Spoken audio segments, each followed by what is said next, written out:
जय हिंद। हम लोग के जो पड़ोसी हैं चाचा जी इमरान खान वाले, उनके यहाँ एक कांड हो गया। असल में इमरान खान का जो पाकिस्तान है उसका हालत ढोल की तरह हो गया है, किधर से भी आके कोई बजा दे रहा है। उनके ऊपर तीसरा सर्जिकल स्ट्राइक हो गया। इंडिया ने शुभारंभ किया था और उसके बाद अफगानिस्तान ढोल बजा दिया। अब तो ईरान भी उनको ठोक कर चला गया है, सर्जिकल स्ट्राइक कर दिया उनके एरिया में, मार और के दूर तार के अपने 2 सैनिकों को वहाँ से छुड़ाकर वो लेकर चला गया है। देखिए पाकिस्तान के साथ ऐसा क्यों हो रहा है। पाकिस्तान की हालत अभी के वक्त में इकोनॉमी भी गिर रही है, कोरोना ने चौपट कर दिया, आंतरिक कला है, वहाँ पर आतंकवाद वाले हैं, सब बलूचिस्तान का इशू है। पाकिस्तान ऐसी क्राइसिस से जूझ रहा है कि इमरान खान की हालत वैसी हो गई है जिसके साथ ये घूम रहे हैं फिलहाल। ये पाकिस्तान की जो नींव ही रखी गई थी वो एक गलत नियति के हिसाब से रखी गई थी। शुरुआत में वो लोकतांत्रिक देश था, बाकी आगे जाके उसने एक इस्लामिक राष्ट्र का कल्पना कर लिया और वहाँ पर अन्य धर्मों के ऊपर ज्यादती करना चालू कर दिया। वहाँ पर हिंदुओं के साथ कोई उल्टा सीधा काम कर दो, सिख के साथ, जैन के साथ, बौद्ध के साथ, ये लोग सब लोग वहाँ से भागने लगे और पाकिस्तान से ये लोग का पलायन चालू हो गया। अलग अलग देश में ये लोग शिफ्ट होते गए क्योंकि जान बचाना यहाँ पे जरूरी था। इसके बाद जब इन लोगों ने देखा कि भैया हम लोग इस्लाम का डर दिखा के इस्लाम के हिसाब से बाहर वालों को, बाहरी धर्म वालों को हम लोगों ने बहुत सताया, वो लोग भाग गए। जब वो लोग भाग गए, अब इनको कुछ नहीं मिला, तो अब ये पाकिस्तान अपने में ही करने लगे कि भाई अब हम लोग इस्लाम, मतलब जो बाकी के लोग थे उनको तो भगा दिया, अब इस्लाम का शुद्धिकरण करने के लिए इस्लाम में काटाकुटी चालू कर दिया। सभी सब अब काटने का आदत लग जाएगा तो खौरा जाएगा, सब में काटाकुटी चालू कर देता। अब इसमें शिया, सुन्नी, वहाबी, अहले हदीस, बरेली, दुनिया भर का तामझाम हो गया भाई। तो कभी ये लोग अहमदिया को मारने लगते। हद तब हो गई कि अहमदिया को इजराइल जैसा देश वैल्यू देता है, जबकि पाकिस्तान जो खुद को इस्लामिक देश कहता है वो अहमदिया को वैल्यू नहीं देता है। कहता है कि अहमदिया लोग मुसलमान ही नहीं हो पाते हैं। वहाँ पर जो हजारा मुस्लिम हैं उन लोग को वो मार देता है, नरसंहार करके काट देता है। मतलब ये बताइए, छोटे छोटे बच्चों को मार देता है, बलूचिस्तान के लोगों को मार देता है, नरसंहार खुलेआम बलूचिस्तान में मारधार होते रहता है, यहाँ पे ये लोग मार देते हैं। तो जो इनके देश के माइनॉरिटी हैं ये उनको ये लोग जानवरों की तरह मार देते हैं। तो माइनॉरिटी को भाई आपको ख्याल रखना चाहिए। हमारे देश में माइनॉरिटी के लिए एक मंत्रालय है, हमारे देश में अनुच्छेद 29 जो है स्पेशल एक आर्टिकल है माइनॉरिटी के एजुकेशन से रिलेटेड, ये सब चीज़ें, उनका आरक्षण वगैरह हर चीज़ दिया जाता है और यहाँ पे खुलेआम मार और के रद्द कर दिया जाता है इन लोग की आवाज़ को। उसके बाद भी इन लोग का मन नहीं भरता है। मतलब अपने देश में माइनॉरिटी को ये जानवर की तरह रखेंगे तो दूसरे देश में तो इसका असर पड़ेगा।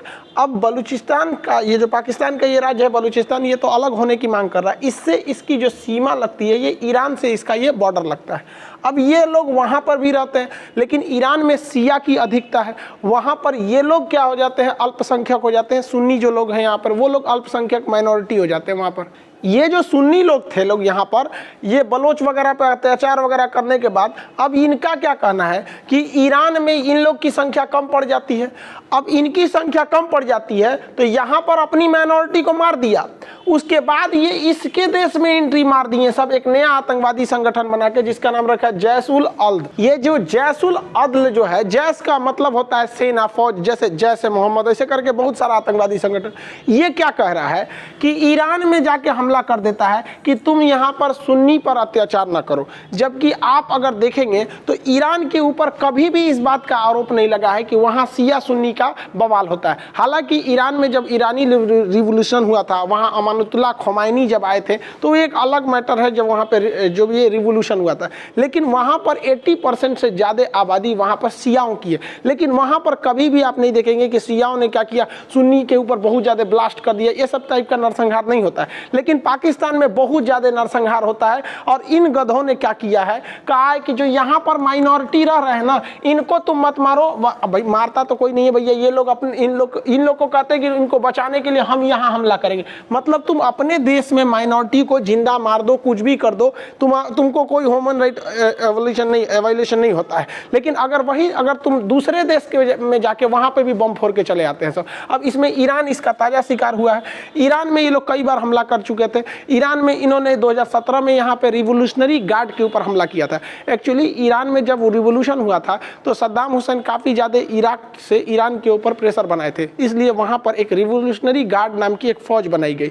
ये क्या थी कि फ़ौज में से ही जो कुछ चुनिंदा फौजी थे उन्हें निकाल कर बनाया गया था रिवोल्यूशनरी गार्ड। इसी के कमांडर थे कासिम सुलेमानी, जिसे पिछले साल डोनाल्ड ट्रंप के इशारे पर ड्रोन हमले में इराक में मार के गिरा दिया गया। 2018 में भी हमला हुआ, दो बार 2018 2018 में जो जैशुल अदल जो संस्था है, आतंकवादी संगठन है, उसने 2 बार 2018 में हमला किया। एक बार चाबहार पोर्ट पर हमला किया था, तो हालांकि चाबहार पोर्ट पर कोई ज़्यादा इफेक्ट नहीं पड़ा। फिर 2018 में ही एक बार हमला करके 12 रिवोल्यूशनरी गार्ड को वो लोग बंधक बना के पाकिस्तान में लेकर चले आए थे, जिसमें एक रिवोल्यूशनरी गार्ड की मृत्यु हो गई थी। बाकी 9 को लोग वापस नेगोशिएट करके छुड़ा लिए थे। वहाँ पर 2 रिवोल्यूशनरी गार्ड ईरान के वहाँ पे बच गए थे।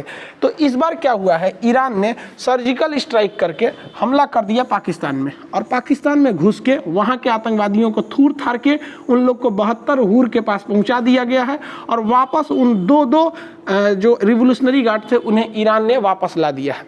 अब पाकिस्तान कह रहा है, भारत के ऊपर इल्ज़ाम लगाता है कि यही मन बढ़ा दिया है, अब कोई भी हमको बजा के चला जा रहा है, मंदिर का घंटा बना दिया हम लोग को। अब भाई तुम ऐसा कांडे करेगा तो क्या होगा।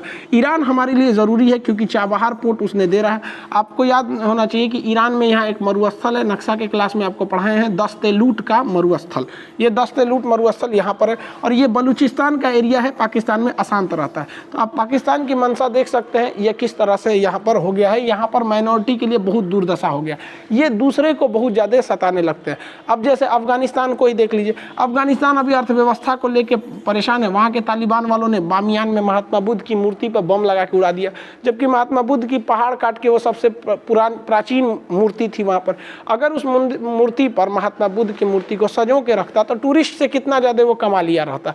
हम लोग के बिहार में भी अगर आप देखेंगे तो राजगीर में, नालंदा में कितने बौद्ध भिक्षु आते हैं वहाँ पर, गया में देखने के लिए महात्मा बुद्ध के स्थलों को। पाकिस्तान भी माइनॉरिटी का ख्याल रखता, वहाँ पे जो सिख समुदाय हैं, यहाँ जो हिंदू समुदाय है वहाँ के, उन लोग के धार्मिक धरोहरों को सजो के रखता, और उस पर अगर वो 100 रुपये भी टिकट लगाता ना तो जैसे वहाँ पे गुरुद्वारा पे भी सुरक्षित नहीं रह गया, वहाँ भी उल्टा सीधा लोग बयान दे देते हैं। जो मंदिर वगैरह है उसको तो कम से कम सुरक्षित रख देते, और जो भारतीय वहाँ पे दर्शन करने के लिए श्रद्धालु जाते उनकी सुरक्षा की गारंटी देते। तो हिंदुस्तान से इतने लोग चले जाते उन मंदिरों में देखने के लिए, दर्शन करने के लिए, और अगर वो 10-10 रुपये भी दे के चले जाते ना तो पाकिस्तान की अर्थव्यवस्था बच सकती थी। उन्हें अपने जो अभी चाइना से कर्जा लेने के लिए वो चाइना के रखेल बन के बैठे हुए हैं कि कर्जा दे दीजिए, कर्जा दे दीजिए। सऊदी अरब वाला कर्जा दे देता है, तो कर्जा लेके चलते। भाई साहब, टूरिस्ट में बहुत बड़ा बिजनेस होता है ये टूरिस्ट, तो सबको मिला के रखेंगे, आपका देश शांत रहेगा तब ना लोग आएंगे आपके यहाँ। ऐसा कांड करते रहेंगे, अपने यहाँ जो मार रहा है उसको मारबे करते हैं। कश्मीर में घुस जाइएगा, कभी इधर हमला करेंगे, ईरान में कुछ आओ ससुरा नहीं, तुम ये फाटल ढोल है पाकिस्तान पूरी तरह। आने वाले वक्त में पाकिस्तान के ईरान से रिश्ते कुछ ज़्यादा बिगड़ेंगे, या तो फिर उसके सऊदी अरब से बिगड़ेंगे। किसी से भी बिगड़े हमारे लिए फ़ायदा है। रीज़न क्या है, हमारी ईरान से भी बहुत अच्छी दोस्ती है और सऊदी अरब से भी बहुत अच्छी दोस्ती है। सऊदी अरब में हमारे यहाँ से बहुत सारे लोग काम करते हैं, तो ईरान से हमें पेट्रोल मिल जाता है, तो ये फ़ायदा। लेकिन जब से जो बाइडन आए हैं, जो बाइडन जो है ईरान को तवज्जो देते हैं, ईरान को वैल्यू देते हैं, और वो सऊदी अरब को पसंद नहीं करते हैं, यहाँ की राजशाही को पसंद नहीं करते हैं।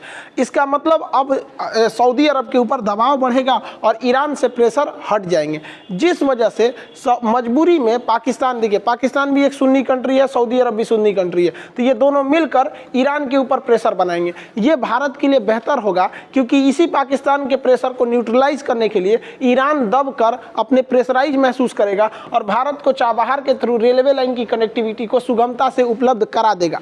अब इन लोग के सामने गजब समस्या आ गई है। ये ट्रंप के शासन में ये लोग बहुत उड़ रहे थे। ट्रंप का शासन जो था ईरान के लिए एक ब्लैक एरा के तौर पे था। ट्रंप जैसे चले गए, आप देखते होंगे ईरान अब खुल के आ रहा है, क्योंकि ट्रंप के शासनकाल में ईरान को बहुत दबाया गया था, उनके वैज्ञानिकों को मार दिया गया, सेना प्रमुख को मार दिया गया, कासिम सुलेमानी। तो ईरान के ऊपर एक प्रेशर था, उसके सेना का मनोबल कम हो रहा था। अब इस सेना का मनोबल कैसे बढ़ाया जाए, तो सेना का मनोबल बढ़ाने के लिए थूर दिया गया पाकिस्तान के बलूचिस्तान में घुस के ईरानी रिवोल्यूशनरी गार्ड द्वारा, और वहां के आतंकवादियों को कूच कांच के और जो उनके सैनिक जिन्हें बंधक बनाया गया था वापस लाया गया, जिससे कि ईरान का थोड़ा मनोबल भी बूस्ट हो गया। और ईरान ने दिखा दिया है कि अब जो बाइडन आ गए हैं, अब वो धीरे धीरे अपना विस्तार करेगा। अब पाकिस्तान के लिए गड़बड़ है, सऊदी अरब के लिए भी गड़बड़ है। इस ससुरे लड़ते रहो लोग, भाई साहब हमको यहाँ से तेल चाहिए, यहाँ से रोजगार चाहिए, तेल खत्म, तुम लोग का खेल खत्म। आई होप आप इसे समझे होंगे। नेक्स्ट वीडियो में हम लोग म्यांमार के तख्ता पलट के बारे में चर्चा करेंगे, और नेहरू जी ने जो उस म्यांमार को कोको द्वीप दे दिया था, उस पर म्यांमार ने उसे चाइना को गिफ्ट दे दिया, वहाँ चाइना की नौसेना आ गई, भारत ने पहले क्या गलती कर दिया था, इस सब की चर्चा अगले वीडियो में करेंगे। तब तक के लिए जय हिंद।